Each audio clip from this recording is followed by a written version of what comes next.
कल एक कपल आए, वाइफ 16 वीक्स प्रेग्नेंट थी और उन्हें कंटिन्यूसली स्पॉटिंग हो रही थी। बार बार अल्ट्रासाउंड होता था ये जानने के लिए कि प्लासेंटा लो तो नहीं है, यूट्रस का माउथ तो नहीं खुल रहा है। प्लासेंटा भी अप था और यूट्रस का माउथ भी नहीं खुल रहा था और सर्वाइकल लेंथ भी बिल्कुल ठीक थी। हमें क्या करना चाहिए अगर हमें मिड ट्राइमेस्टर ब्लीडिंग हो रही है? सबसे पहला कारण अनहेल्दी सर्विक्स हो सकता है। हमने उसका पर्स स्पेक्युलम करके देखा ही नहीं। पहली चीज़ मैंने उससे कहा कि प्लीज़ लेटिए, मैं पर्स स्पेक्युलम करके आपका यूट्रस का माउथ या सर्विक्स देखना चाहती हूँ।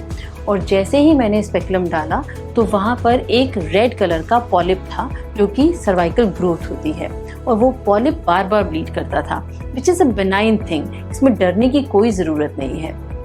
मैंने पैप स्मीयर लिया और पॉलिप की पिक्चर खींचकर उसके हस्बैंड को दिखाई।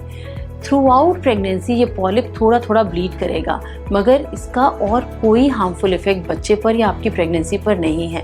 At least now we got to know कि ये ब्लीडिंग अंदर से नहीं हो रही, बच्चे के अंदर से नहीं हो रही और या फिर आपका यूट्रस का माउथ नहीं खुल रहा है। We should always do clinical examination to rule out whether it's unhealthy cervix and infection which is causing bleeding, or whether it's a benign growth like polyp which is causing bleeding, or it is a serious condition where mouth of the uterus is opening up, जिसको कि हम weak cervix कहते हैं या cervical incompetence कहते हैं।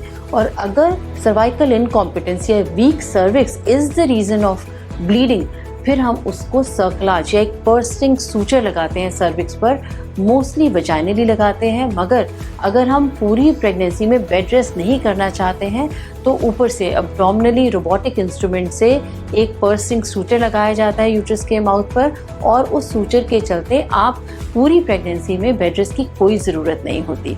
So we have to differentiate all these reasons, whether this bleeding is because of cervical infection or benign polyp or because of weak cervix.